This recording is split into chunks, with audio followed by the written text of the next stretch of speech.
jump into the regular agenda. Last week I was able to participate in what I believe to be a significant milestone for the offshore wind industry here in the state of New Jersey. That was really a long time in the making.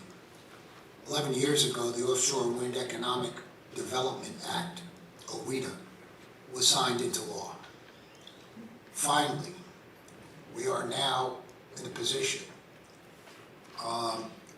through the work of the governor, to make progress toward realizing offshore wind and building an industry that will bring a new clean source of energy, thousands of good-paying jobs, and billions in economic growth for the state of New Jersey. Alongside Governor Murphy, U.S. Department of Labor Secretary Marty Walsh, my cabinet colleagues, and Senate President Sweeney, and many other state and local officials, broke ground on the New Jersey wind port in Lower Alloways Township in Salem County, right next to the nuclear reactor. Through the wind port, our offshore wind awards and our unique approach to soliciting transmission options, New Jersey stands out as a leader in the industry. And with the construction of the wind port, we are staking out our claim as the supply chain leader for offshore wind on the East Coast, New Jersey. We're going to be the place, and we are the place, where everybody has to come through, which makes us in a unique position to build an outstanding and thriving industry right here in our state. It's exciting, and in essence, we're just starting, really. It's going to be a long road. Most of us will not be here at the completion, but we all can be proud of the fact that we are here in helping to initiate something that will help to save our planet. It's not very often in one's professional career that they can say that they've been involved in a revolution, and that's what we're involved in. And I can look straight in the eyes of my grandchildren and honestly tell them that we're trying to mitigate the effects of climate change for their future and for their children's future. Very exciting time, and it's the Board of Public Utilities that's leading the way and helping to initiate the governor's vision. I want to congratulate also our good friend, Willie Phillips, who has been nominated to the FERC. Willie is the chair of the Washington, D.C. Commission and is a friend of New Jersey. All of us have worked with Willie in MACRUC and NARUC, and we know what a knowledgeable gentleman, and that's what he is, man Willie is. It's going to be exciting to work with the FERC as we go down this road, because I really believe that the interests of the FERC will be more in line with the interests of the state of New Jersey. And that in itself is also very exciting. Next week is Clean Energy Week, and we have some things planned, and one of the main things, and I know my colleagues feel the same way, is to get the word out to people. We're starting to see that clean energy is catching on. We're starting to see that climate change awareness is catching on. More and more people are talking about it and are concerned about climate change. In my opinion, the major challenge facing us today. So we have to continue to work diligently to ensure the fact that we're doing everything possible to mitigate the effects of climate change. I also again want to mention anyone who is in arrearage with their utilities. Reach out to your utility company, set up a payment plan. If you need help, there's help available.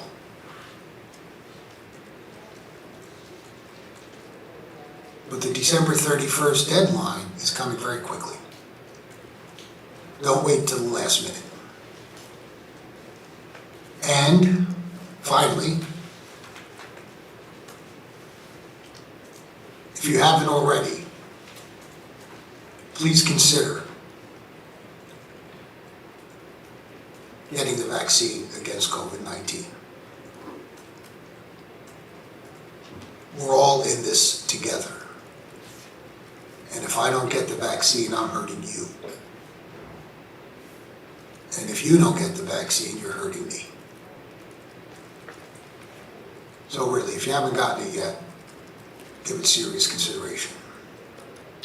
Do any of my colleagues have any opening remarks? Thank you, Mr. President. If I go and tell my wife that the next week is clean energy, she's going to say, put some energy to clean the house. So I'm going to be in trouble.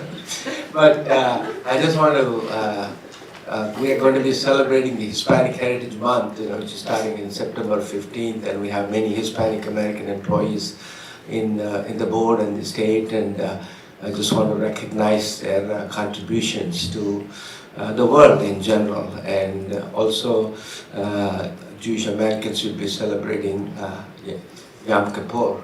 I just want to wish my colleagues and everybody a happy holiday season. Thank you. Anyone else? Yes? For those of you who may know, I'm a board advisor to the University of Missouri's Financial Research Institute, and it should be in the clips today. There's an article by Joe Fiordaliso in the Point of View column this month. It's a feature, and it's all about the state agreement approach. And if you don't know it, this is the best article to really understand it. So thank you for doing it. It makes me very proud of Jersey's on the front cover. Thank you, Commissioner. Thank you for your assistance in that. I'm just concerned are all the words spelled correctly?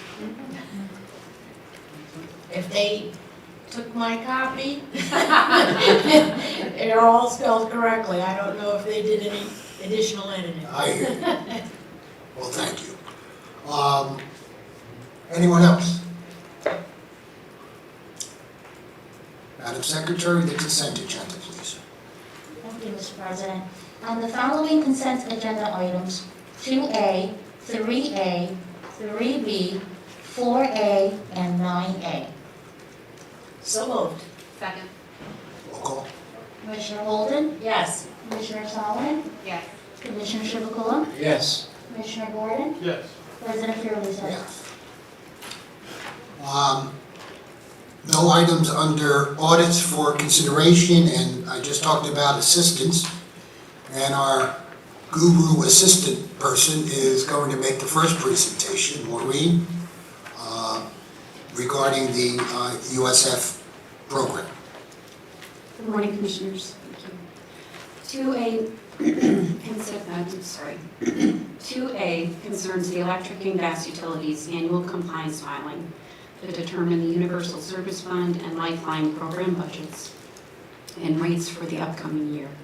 The USF provided energy assistance benefits to approximately 147,000 low-income households in the current program year. And the Lifeline program provides benefits to over 220,000 households in the last state fiscal year. The utilities submitted their annual compliance filing to the board on June 25th, 2021.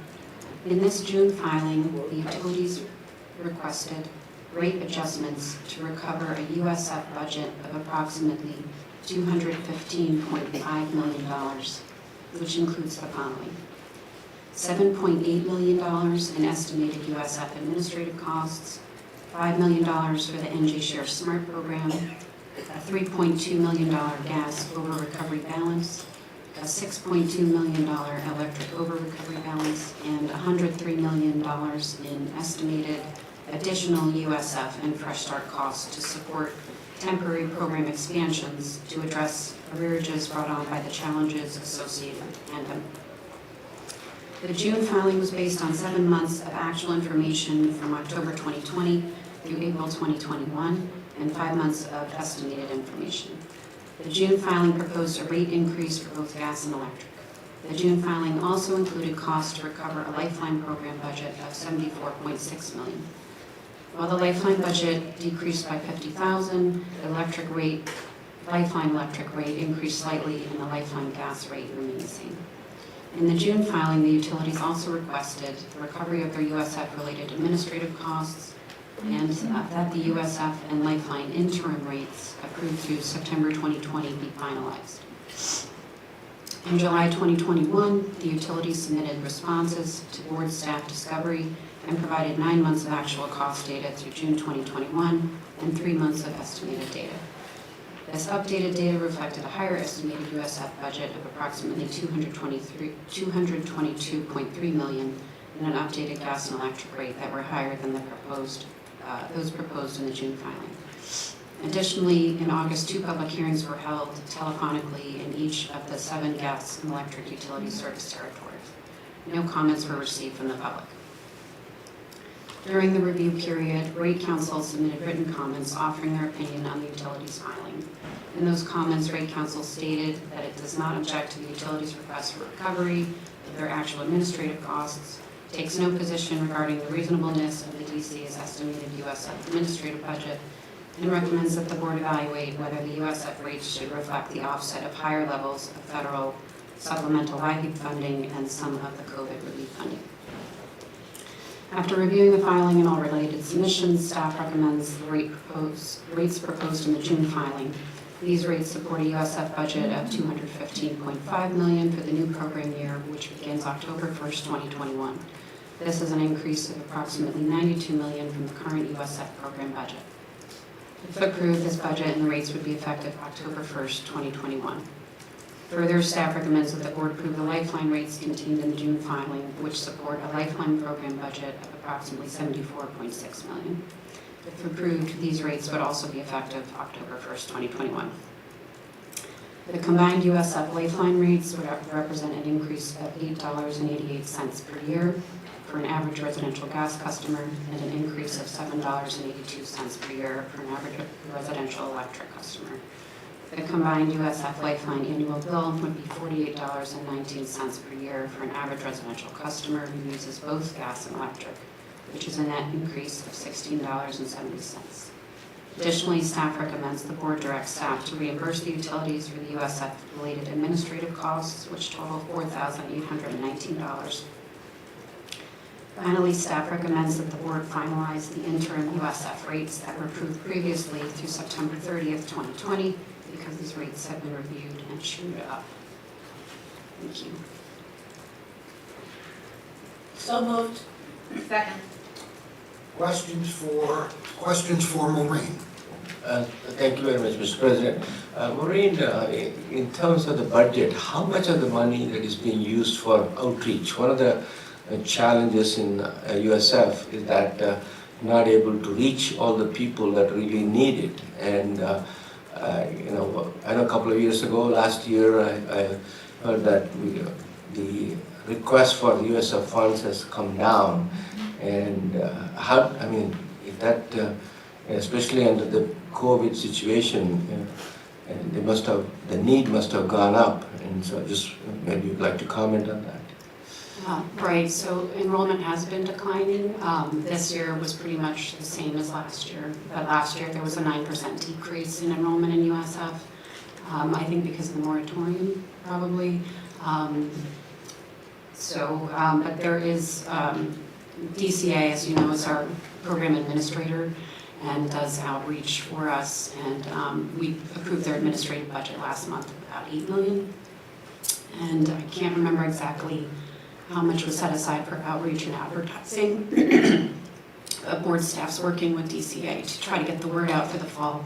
And we're planning a new utility assistance week in October to help get the word out with all program partners and work with the utilities as well to reach out to customers with arrearages. So we have Office of Equity, Energy Equity. I think they should be able to work with DCA at night to see if we can reach out to more people. The office of, I'm sorry, I didn't catch that first thing you said. We have Office of Energy Equity, and if I'm saying the right name, Crystal Pruitt. Oh, yes, energy. So we need to make sure that it should not be, if the people who are there, they really need it, we must ensure that at least they should be reached. Yeah, we're doing everything we can. Thank you. Any other questions or comments from Maureen? This is certainly one of our big programs to assist people. And we make an effort, as we all know, to inform people of what's available. I know DCA does the same thing, and so on, and it's unfortunate that some people miss it. But that outreach is extremely important. And again, I encourage people, if they are in need of assistance, to please reach out. That's part of the societal benefit charge on our bills that goes to support this program, to help our fellow citizens. So that's why it's there. Utilize it if you need it. Any other questions or comments? Roll call. On the motion to approve staff's recommendation, Commissioner Holden, Yes. Commissioner Solomon, Yes. Commissioner Chivukula, Yes. Commissioner Gordon, Yes. President Fiordaliso. Yes, thank you, Maureen. Item 2B, Joe DeLosa. And it's my understanding that Joe celebrated a birthday yesterday. So happy birthday, Joe. And it's also my understanding he's now able to drink legally. Thank you, Mr. President. Commissioners, can you hear me okay? Yes. Very good. On July 30th, 2021, PJM filed proposed revisions, which I'll call the proposal, to its minimum offer price rule, or MOPR, at the Federal Energy Regulatory Commission, which we know as FERC. The proposal represents a new approach to capacity market mitigation that, if accepted, will eliminate the risk of New Jersey's clean energy programs failing to clear the capacity market because of the MOPR. The proposal is an outgrowth of the PJM's board direction to stakeholders to revise the current expanded MOPR rule. Because the focused scope of the MOPR outlined in the proposal would limit the risk to New Jersey public policy goals, staff, on behalf of the board, filed comments in support of the proposal on August 20th, 2020. So moved. Second. Questions, comments for Joe? Roll call. On the motion to approve staff's recommendation, Commissioner Holden, Yes. Commissioner Solomon, Items 2C through 2G will be presented by Stacy. Yes, good. And the first two are E-Town Gas, right, Stacy? Correct. Can you hear me? Yes. On April 30th, Elizabethtown Gas filed a petition seeking approval for a rate adjustment to recover annualized increases in the revenue requirements associated with its IIP. As updated, Elizabethtown sought authorization to recover approximately $7.06 million associated with projects placed in service from July 2020 through June of 2021. The parties have executed a stipulation that would allow Elizabethtown to recover the updated revenue requirement. As a result of the stipulation, the monthly bill impact on a typical residential customer is an increase of $2.17. Staff recommends the board issue an order approving the stipulation and directing Elizabethtown to file revised tariffs by October 1st. So moved. Second. Questions, comments? Roll call. On the motion to approve staff's recommendation, Commissioner Holden, Yes. Commissioner Solomon, Yes. Commissioner Chivukula, Yes. Commissioner Gordon, Yes. President Fiordaliso. Yes. 2D, On July 23rd, Elizabethtown filed a petition seeking approval to revise its rates related to its weather normalization clause, the New Jersey Clean Energy Program component of its SBC, and the on-system margin sharing credit rate. The parties have determined that while additional time is needed to complete a review of the petition, it is reasonable and in the public interest for Elizabethtown to implement provisional rates. The parties have executed a stipulation which would allow Elizabethtown to modify its WNC, CEP, and OSMC rates on a provisional basis, subject to refund. As a result of the stipulation, a typical residential customer would see an increase in their monthly bill of $1.66. Staff recommends the board issue an order adopting the stipulation and directing Elizabethtown to file revised tariffs by October 1st. So moved. Second. questions, comments for Stacy? Roll call. On the motion to approve staff's recommendation, Commissioner Holden, Yes. Commissioner Solomon, Yes. Commissioner Chivukula, Yes. Commissioner Gordon, Yes. President Fiordaliso. Yes. And E for PSE&G? Correct. On June 30th, Public Service filed a petition seeking approval to adjust its weather normalization clause rate. After an initial review, the parties have determined that while additional time is needed to complete a review of the petition, it is reasonable and in the public interest to allow PS to implement the proposed WNC credit rate on a provisional basis subject to refund. As a result, a typical residential customer would see a decrease in their annual bill of 78 cents. Staff recommends the board issue an order approving the stipulation and directing PS to file revised tariffs by October 1st. So moved. Second. Questions, comments? Roll call. On the motion to approve staff's recommendation, Commissioner Holden, Yes. Commissioner Solomon, Yes. Commissioner Chivukula, Yes. Commissioner Gordon, Yes. President Fiordaliso. Yes. And F, Rockland Electric? Yes. On April 1st, Rockland Electric filed its annual societal benefits charge true-up petition to reconcile the costs and recoveries related to the demand-side management and clean energy program component. Through the course of the proceeding, Rockland updated the petition to include actual information through July. The parties have now executed a stipulation which will result in an increase of 8 cents in the monthly bill of a typical residential customer. Staff recommends the board approve the stipulation and direct Rockland to file revised tariffs by October 1st. So moved. Second. Questions, comments? Roll call. On the motion to approve staff's recommendation, Commissioner Holden, Yes. Commissioner Solomon, Yes. Commissioner Chivukula, Yes. Commissioner Gordon, Yes. President Fiordaliso. Yes.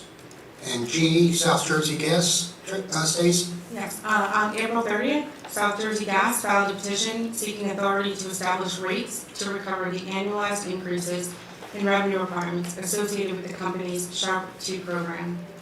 As updated, South Jersey sought to recover approximately $2.22 million related to expenditures placed in service from July 2020 through June of '21. The parties have executed a stipulation that will allow the company to recover the updated revenue requirement. As a result, a typical residential customer would see an increase in their monthly bill of 63 cents. Staff recommends the board issue an order adopting the stipulation and directing South Jersey to file revised tariffs by October 1st. So moved. Second. Questions, comments? Roll call.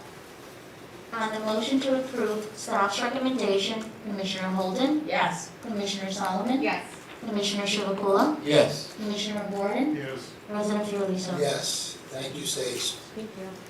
There are no items under cable television, telecommunications, or water for consideration, nor reliability and security, or customer assistance. That brings us to clean energy. And item 8A. Good morning, sir. Good morning, sir. Good morning, Commissioners. This item relates to a subsection T application received from EPP Renewable Energy to have its project certified as being located on a properly closed sanitary landfill pursuant to subsection T of the Solar Act. The applicant's 3.5 megawatt DC project is proposed to be located on 10 acres of a portion of the Pennsauken landfill in Pennsauken, New Jersey. Staff reviewed the application and supplied a copy to the NJDEP for their review. We subsequently reviewed an advisory memo on the application where the Department of Environmental Protection determined that the proposed site is not a properly closed sanitary landfill as defined by the Solar Act of 2012. Based on a review of the application and recent history of the site, the DEP determined that the groundwater remedial action is not protective of human health and safety and of the environment. The DEP further advised that the proposed solar project fails to meet the definition of a properly closed sanitary landfill, since the remediation of the area proposed for the solar installation is ongoing. Based upon the review of the application and the advisory memorandum provided Phase 4 solar project as proposed for the Pennsauken landfill, since the property does not meet the definition of a properly closed sanitary landfill consistent with the Solar Act of 2012. Move the recommendation. Second. Questions, comments for Scott? Roll call. On the motion to approve staff's recommendation, Commissioner Holden, Yes. Commissioner Solomon, Yes. Commissioner Chivukula, Yes. Commissioner Gordon, Yes. President Fiordaliso. Yes. And item B, Scott? Yes, sir. This item relates to a subsection T application from Active Solar Development to have its project certified as being located on a properly closed sanitary landfill and a brownfield pursuant to subsection T of the Solar Act of 2012. The applicant's 2.974 megawatt DC project is proposed to be located on a 12.69 acre property owned by I-78 Logistics Park in Phillipsburg Township in Warren County. Staff reviewed the application for administrative completeness and supplied a copy to the NJDEP for their review. The DEP reviewed the application and history of the property and supplied staff a memo on the application where they advised that the proposed site is a properly closed sanitary landfill and brownfield as defined by the Solar Act of 2012. The DEP also advised that the solar project will be installed on property that requires remediation and provided specific requirements to that end. Based upon the review of the application and the advisory memorandum provided by the DEP, staff recommends the following 3 items. The board grant conditional certification of the Phillipsburg 2 solar project as proposed for the Phillipsburg Associates 3 landfill on property defined as properly closed sanitary landfill and brownfield consistent with the Solar Act of 2012. The conditions for certification provided by the DEP be fully documented as satisfied by the applicant prior to staff's issuance of full certification. And the applicant be directed to file its TREC registration within 14 days of the date of the order. So moved. Second. Questions, comments for Scott? Roll call. On the motion to approve staff's recommendation, Commissioner Holden, Yes. Commissioner Solomon, Yes. Commissioner Chivukula, Yes. Commissioner Gordon, Yes. President Fiordaliso. Yes, and I think it's time to just reiterate the fact that for subsection T applications, the board conditionally certifies or denies projects based on the results of a review process by DEP. And if they don't meet the criteria as established by DEP, it's denied. If they do, there's conditional approval or approval for the project. So our decision weighs heavily. If I'm saying something wrong, Scott, I know you'll correct me, relies heavily on the decision of DEP. Thank you, Scott. Sir, thank you. 8C, Kelly?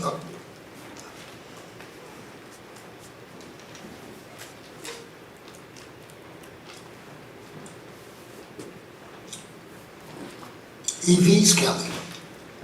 That's right, Mr. President. Can you hear me? Yes. Great. Good morning, Commissioners. The matter before you pertains to advancing EV infrastructure. This program will seek to increase the number of chargers available for public use throughout the state, encourage overnight lodging establishments to install charging, and create additional corridor and community charging locations. On January 17, 2020, Governor Murphy signed into law the EV Act. The EV Act, among other things, creates an incentive program for light-duty EVs and at-home EV charging infrastructure. The Act establishes the state's goal for the use of plug-in EVs and the development of supporting EV charging infrastructure, and authorized the board to adopt policies and programs to accomplish the state's goal, which include in part at least 1,000 level 2 charging locations available for public use across the state by December 31st, 2025, at least 400 direct current fast chargers available for public use, at no fewer than 200 charging locations in the state by December 31st, 2025, and at least 20% of all franchised overnight lodging establishments being equipped with EVSE for routine use by guests of the establishment by providing L2 chargers by December 31st, 2025. The FY 22 New Jersey State Budget and Appropriations Act allocated an additional $14 million to the board for the purposes of creating programs to encourage EV infrastructure and charging, and to move New Jersey closer to the goals outlined in the EV Act. Staff is recommending utilizing $4 million of that $14 million to create an EV tourism program. Staff proposes creating an EV tourism program to promote both EV adoption and tourism through investment in EV chargers at key New Jersey tourism areas. This initiative would seek to establish a series of EV chargers along corridor and community locations that encourage EV drivers to visit landmarks and locations considered areas of interest by the state's Division of Travel and Tourism, which highlight the best that New Jersey has to offer. Such a program would move New Jersey closer to the goals for public and overnight lodging charging locations as established by the EV Act, and would reduce range anxiety for residents and tourists in New Jersey. The program would be open to tourism locations in New Jersey that were interested in locating chargers at their site. By locating chargers at various tourism destinations, it would increase the visibility and availability of public charging while also reducing range anxiety. Staff recommends the board approve the program and authorize staff to develop the application and evaluation criteria and launch the program as soon as possible. So moved. Questions, comments for Kelly? Thank you, Mr. President. Kelly, just a question came to me that when they're installing these EV chargers, they have to be energy efficient. Do they have energy store for these EV chargers? Energy storage along with the EV Energy chargers? Star. Energy Star for the chargers. Yeah. I don't know the answer to that, Commissioner, and I will check into that. Maybe the Department of Energy should look into that. Yeah, because when you have all the TVs and all the Energy Star, why not the EV charger to be energy? We certainly are big proponents of the Energy Star program and have won a number of awards, as you know, for all of our energy efficiency work, and I will follow up on that. Thank you. Commissioner? This really warms my heart because my love for historic preservation, but it's a great symbiotic relationship and perhaps will bring new people to explore our great tourism sites, whether it's historic or ecotourism. There's so much that New Jersey has to offer, and this is a shot in the arm. I'm sure tourism is excited to be a part of this as well. Thank you, Commissioner. We did reach out and they are very excited. Good. One of the things that's so important, I think, for the state of New Jersey as far as the economy is concerned, everyone knows, of course, the beauty of our beaches and the 130 miles of coastline that we have here in the state of New Jersey. And there are people from other states who come and enjoy that every summer. But we also are more than just nice beaches. I mean, the state of New Jersey is the cradle of the American Revolution.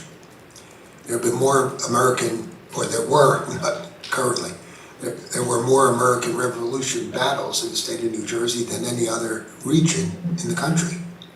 So it's a place, if you're interested in American history, and if you're interested in where democracy evolved here in the United States, you should come to New Jersey and see the historic value, whether you go to Valley Forge or Washington's headquarters or across the Delaware and whatever. It's all here in the state of New Jersey, so this only adds to it. Any other comments or questions? Roll call. On the motion to approve staff recommendation, Commissioner Holden, Yes. Commissioner Solomon, Yes. Commissioner Chivukula, Yes. Commissioner Gordon, Yes. President Fiordaliso. Yes, thank you, Kelly. Stacy Richardson, you're going to do E, I see. Look at you, how you feel? Good? Better, thank you. You're looking great.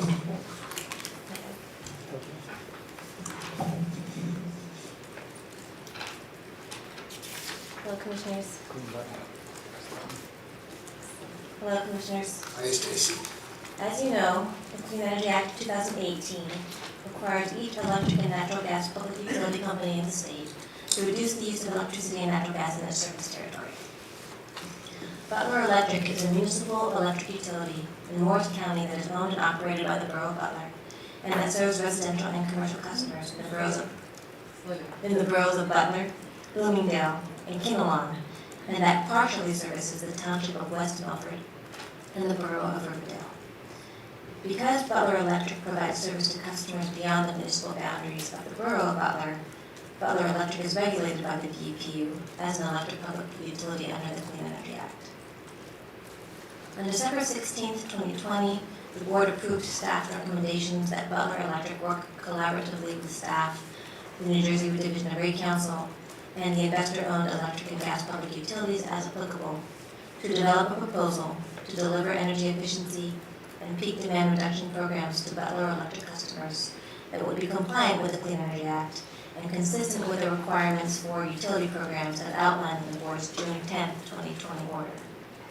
The board further approved staff's recommendations that Butler Electric submit a proposal by October 1, 2021 that included a plan to implement programs from July 1, 2022 through June 30, 2024 to align with the current 3-year program cycle of the utility-administered BE programs. For the past several months, Butler Electric has been discussing approaches to implementing energy efficiency programs in its territory with staff, Rate Counsel, and PSE&G.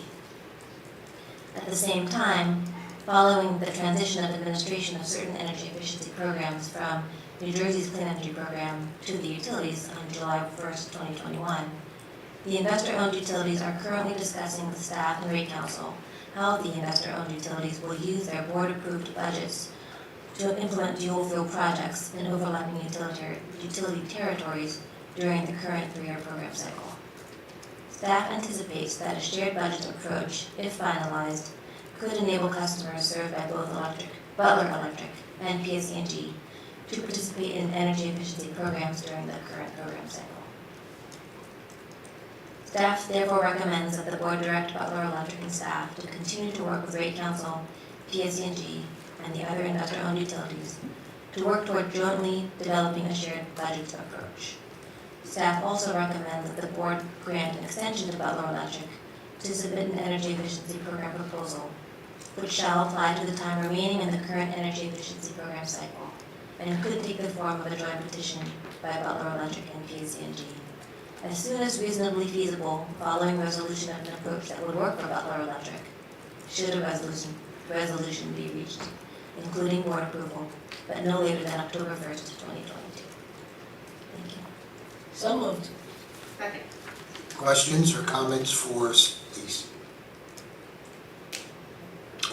Yes. I'm glad we're making this accommodation for Butler Electric because it's one of the municipal systems and we only regulate what's sold outside its borders, which is kind of minuscule. So it's great that we were able to work out a partnership. And during my briefing, I mentioned that maybe this is something we should open some discussions with the 8 other municipal systems that are served by gas companies. Perhaps there's an opportunity to make all of the electric distribution companies energy efficient. Any other comments or questions? Roll call.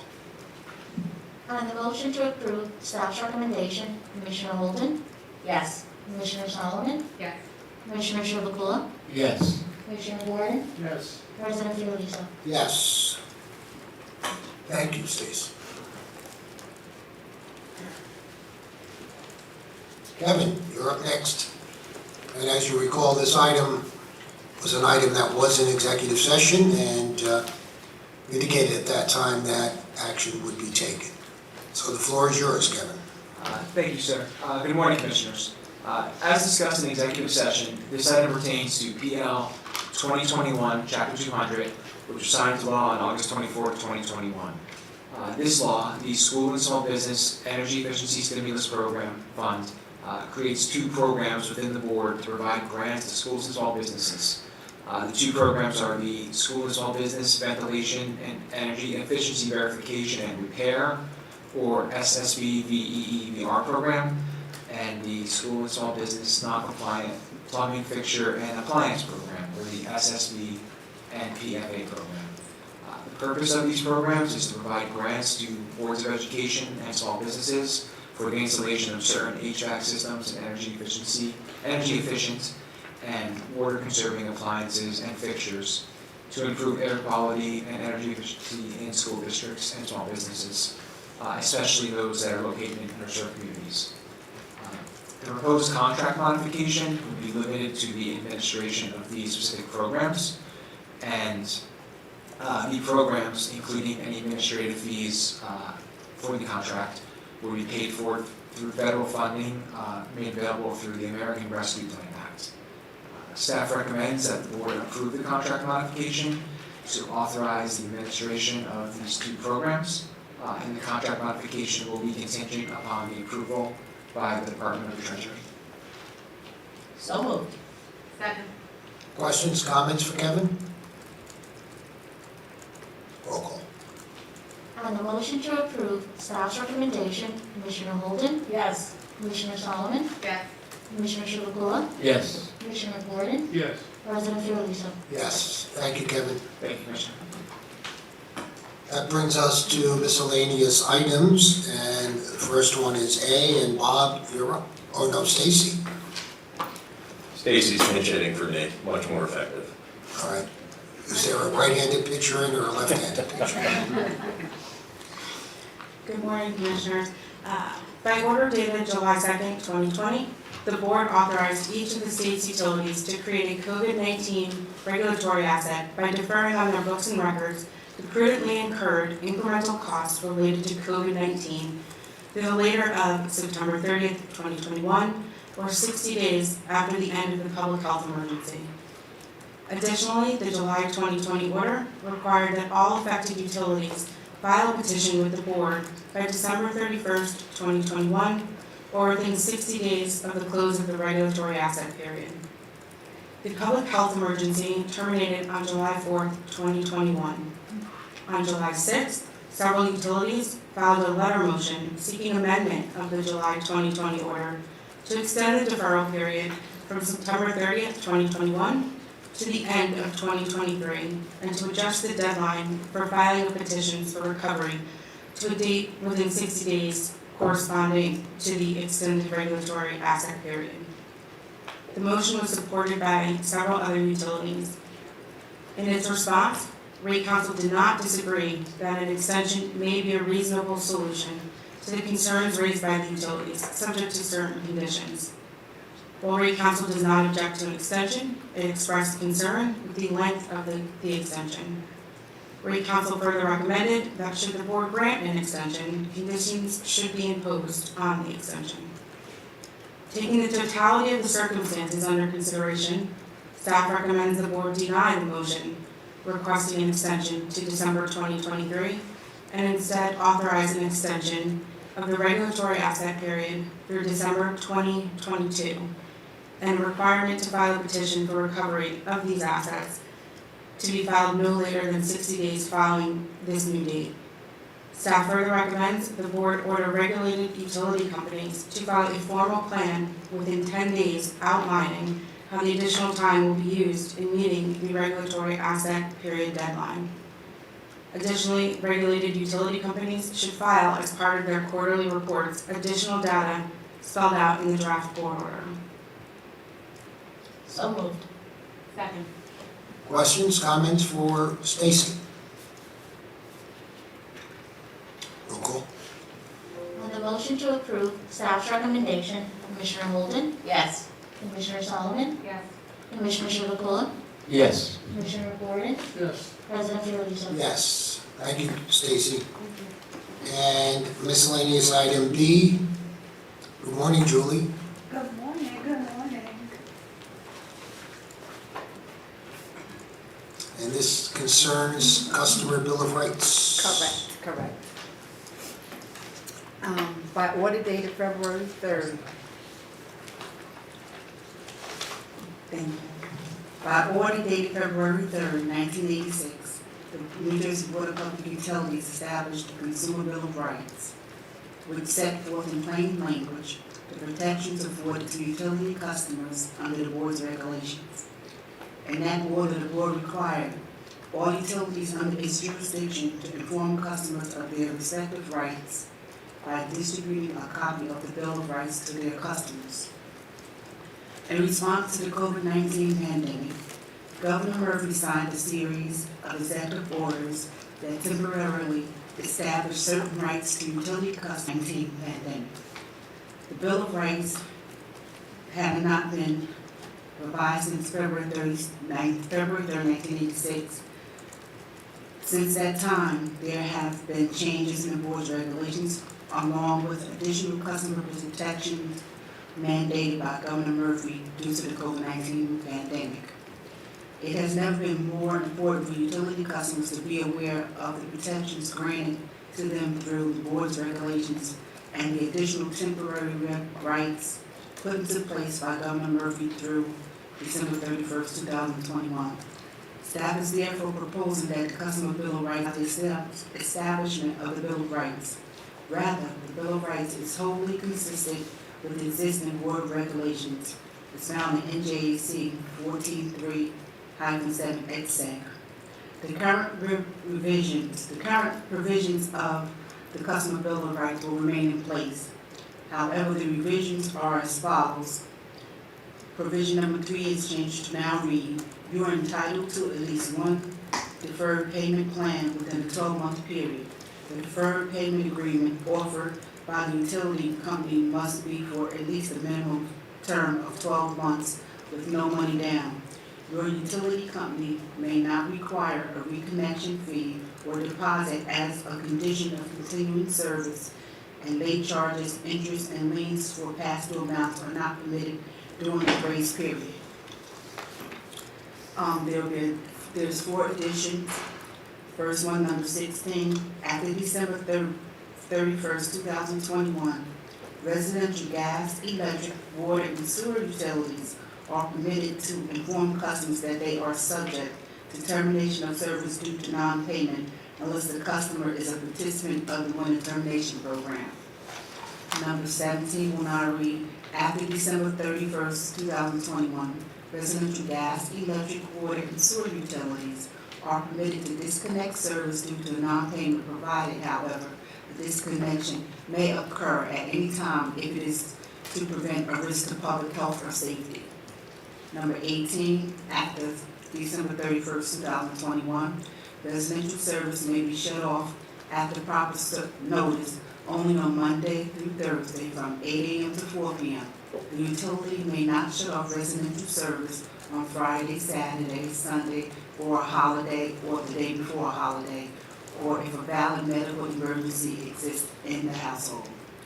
Number 19, you have the right to notification regarding any moratorium on rate increases. Staff notes that provisions 3, 16, 17, 18, and 19 will expire December 31st, 2021. Staff recommends that the board approve the updated Customer Bill of Rights as revised so all residential utility customers may be made aware of their existing rights under the governor's executive orders and board regulations. Staff further recommends that the board order that all gas and electric, water, and telecommunications companies under its jurisdiction comply with the following. Number one, provide all current residential customers with a copy of the Bill of Rights within 7 days from the effective date of this order. Number two, provide all new customers with a copy of the Bill of Rights upon initiation of service. Number three, provide all current residential customers with a copy of the Bill of Rights with their monthly bills for those utilities who follow a monthly billing cycle. All others shall provide a copy of the Bill of Rights on a monthly basis to current residential customers through an alternate means of distribution and prominently display the Bill of Rights in all of their customer service centers and on their websites. So moved. Second.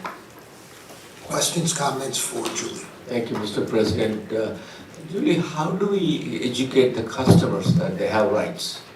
And I mean, how do we, they don't know that they have rights, and what is the course of action they can take, and if their rights are violated, yeah. So I think is that somebody, the board is going to do that, or the utilities are going to do that? When you publicize the Bill of Rights, Customer Bill of Rights, they're going to be on every monthly bill? Every month they'll be. It's already crowded, the bill. I mean, people are so, they don't read the whole bill, and how do It we? won't be exactly on the bill, it will be an insert in the bill. I know. Like, right now, on an annual basis, the utilities provide customers with the Customer Bill of Rights as an insert in their bill. Most of them do it around September, October, November. Also, as far as the customers knowing their rights, they call us. They call us and they find out their rights. A lot of it, quiet as it kept, a lot of people learn about their rights by word of mouth. Once one person found out that they have the right not to have their service discontinued from November to March, it becomes infectious. Other customers know, they call us. We get a lot of calls during the winter termination program period. Even during the year, we get calls because people are asking about their rights, and for some reason, sometimes people just start reading their bills.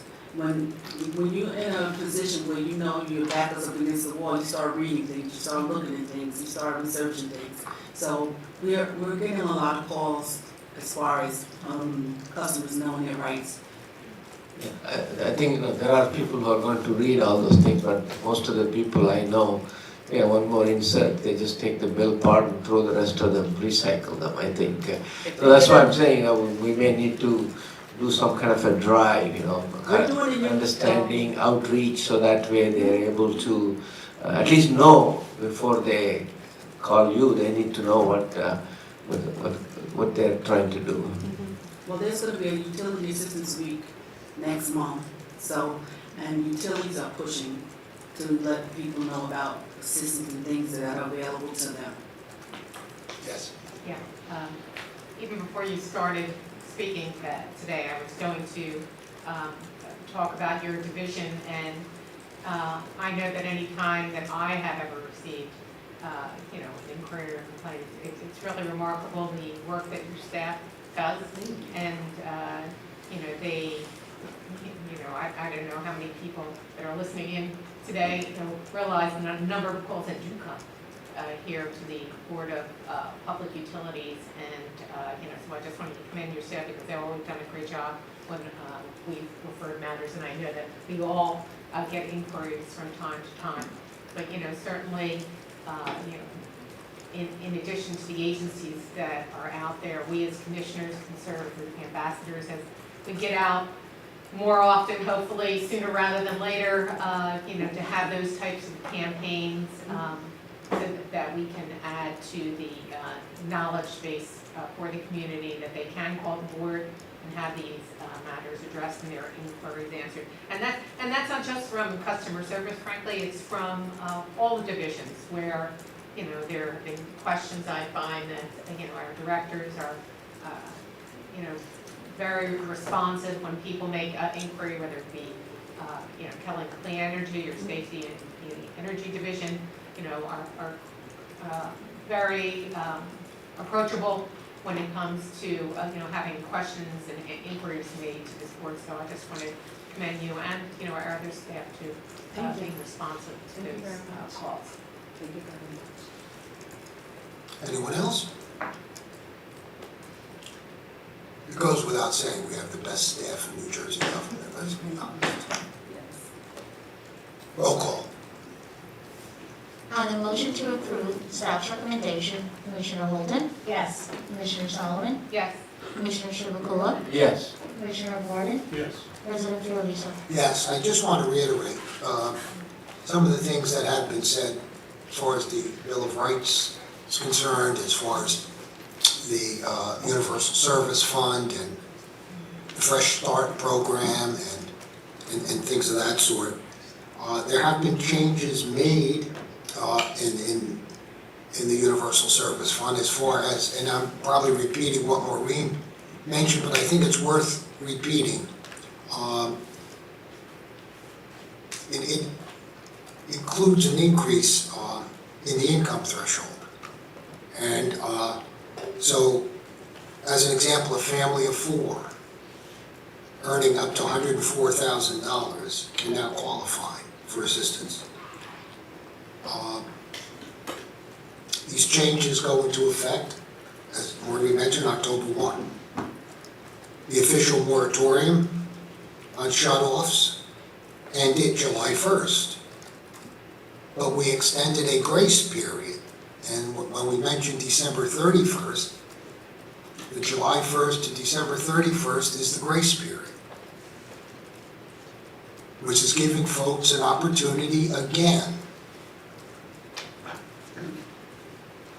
of applying for assistance if they need it, setting up a payment plan with their utility, if that's the direction they want to go. These are awfully important things to consider if your bill is in arrearage. Arrearages are a significant amount of money here in the state of New Jersey. So it's important, if you're in that situation, seek help, set up a payment plan, whatever works for you.